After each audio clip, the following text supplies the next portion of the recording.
నమస్కారాలు తెలియజేస్తా ఉన్నాను. ఈరోజు హలో హలో సో ఈరోజు ముందుగా అందరికీ కూడా 80వ స్వాతంత్ర దినోత్సవ శుభాకాంక్షలు తెలియజేస్తూ ఉన్నాను. మనకి ఇంకొక 2 రోజులు మాత్రమే ఉంది 80th ఇండిపెండెన్స్ డేకి.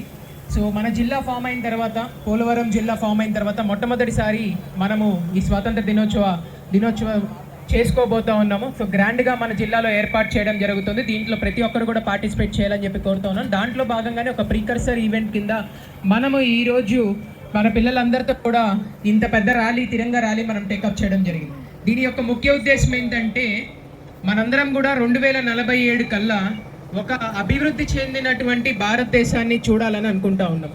అలాగే 2047 కల్లా ఒక అభివృద్ధి చెందినటువంటి ఆంధ్ర రాష్ట్రాన్ని దేశంలో వికసిత్ భారత్ కింద, అలాగే రాష్ట్రంలో స్వర్ణాంధ్ర కింద మనము తీర్చిదిద్దుకోవాలని చెప్పి మనందరం కూడా సంకల్పించుకోవాల్సిన అవసరం ఉంది. ఎందుకంటే దేశం అభివృద్ధి చెందాలన్నా, లేకపోతే రాష్ట్రం అభివృద్ధి చెందాలన్నా అది ఒకరితోనో లేకపోతే ఇద్దరితోనో అయ్యేది కాదు. మనందరం కలిసికట్టుగా ఛేదించాల్సినటువంటి లక్ష్యం అది. మనందరం కలిసికట్టుగా పోరాడితేనే, మనందరం కూడా అడుగు వేస్తేనే మనము ఆ లక్ష్యాన్ని ఛేదించగలుగుతాం. సో ప్రతి ఒక్కరు కూడా ప్రతి ఒక్కరు కూడా మీరు మీ సోషల్ మీడియా క్యాంపెయిన్స్, మీ సోషల్ మీడియా హ్యాండిల్స్లో మీ పేరు తర్వాత అనేటటువంటి పదాన్ని జోడించి 2047 కల్లా మీరు ఎలా ఉండాలనుకుంటున్నారు, ఈ దేశం ఎలా ఉండాలనుకుంటున్నారు, ఈ రాష్ట్రం ఎలా ఉండాలనుకుంటున్నారు, అలా ఉండాలి అంటే రాబోయేటటువంటి సంవత్సరం పాటు మళ్ళీ ఆగస్టు 15 లోపు మీ వంతు సహకారం కింద మీరు ఏం చేయాలనుకుంటున్నారు అనేది మీరు పోస్ట్ చేయవలసిందిగా కోరుతా ఉన్నాను. దీని యొక్క ఉద్దేశం ఒక్కటే అనమాట. ఎందుకంటే నేషన్ అనేది బిల్డ్ అవ్వాలంటే, అంటే దేశం అభివృద్ధి చెందాలంటే దాంట్లో ప్రతి ఒక్కరు కూడా చేయగలపాలి. 2 చేతులు కలిస్తేనే చప్పట్లు వస్తాయి మనకి. అలాంటిది చప్పట్లు రావడానికి 2 చేతులు అవసరం. ఏంటంటే ఒక దేశం డెవలప్ అవ్వాలి అంటే 140 కోట్ల మంది చేతులు కలిస్తేనే దేశం అనేది డెవలప్ అవుతుంది. సో దీంట్లో మనకి ప్రతి ఒక్కరికి బాధ్యత ఉంది, ప్రతి ఒక్కరి యొక్క రోల్ ఉంది. కాబట్టి మన వంతు, అది ఏ పొజిషన్లో అయినా అవ్వచ్చు, కింద లెవెల్ నుంచి ఈ లెవెల్ వారందరూ కూడా సహకరిస్తేనే దేశం అనేది అభివృద్ధి చెందుతుంది అన్నమాట. అలాగే రానున్న తరాలకి, ఇప్పుడు రాబోయేటటువంటి చిన్న పిల్లలకి వాళ్ళలో దేశభక్తులు పెంపొందించాలనే ఉద్దేశంతో ఈ ర్యాలీస్ అనేది జరుగుతూ ఉంది. సో అలాగే రేపు ఆగస్టు 14వ తారీఖున ప్రతి ఒక్కరు కూడా ఒక చెట్టు నాటాలని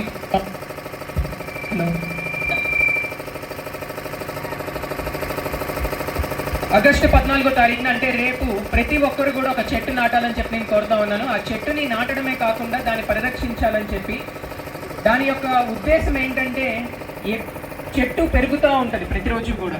సో ఆ చెట్టుని చూసినప్పుడల్లా మన ఆశయం మనకు గుర్తు రావాలి, మనం పెట్టుకున్నటువంటి లక్ష్యాలు మనకు గుర్తు రావాలి. ఎలాగైతే చెట్టు పెరుగుతూ ఉంటుందో మన యొక్క లక్ష్యాలు కూడా పెరుగుతూ ఉండాలి.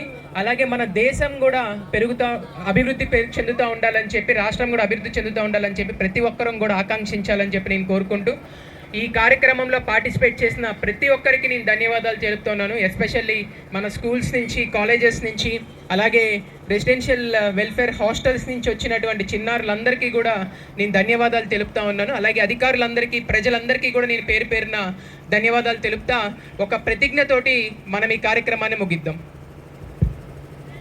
ప్రతిజ్ఞ చేస్తా. భారతదేశ పౌరుడిగా మన దేశానికి స్వాతంత్రం తీసుకొచ్చిన మహనీయుల త్యాగాలను స్మరిస్తూ దేశ సమైక్యత, సార్వభౌమత్వం, రాజ్యాంగ విలువలను కాపాడేందుకు నిబద్ధతతో పనిచేస్తానని ప్రతిజ్ఞ చేస్తున్నాను. 80వ స్వాతంత్ర దినోత్సవాన్ని పురస్కరించుకొని స్వర్ణాంధ్ర 2047 విజన్ 2047 సాధనలో భాగస్వామి అవుతాను.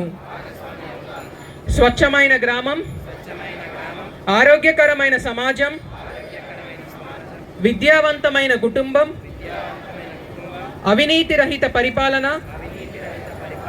కోసం కృషి చేస్తాను. పోలవరం జిల్లా గిరిజన ప్రాంతాల అభివృద్ధికి నా వంతు సహకారం అందిస్తాను. గిరిజనుల హక్కులు, అటవీ హక్కులు, భూమి హక్కులు, రాజ్యాంగం కల్పించిన రక్షణలను గౌరవిస్తాను. గిరిజన చట్టాల పరిరక్షణకు, వారి సంస్కృతి సంప్రదాయాల గౌరవానికి కట్టుబడి ఉంటాను.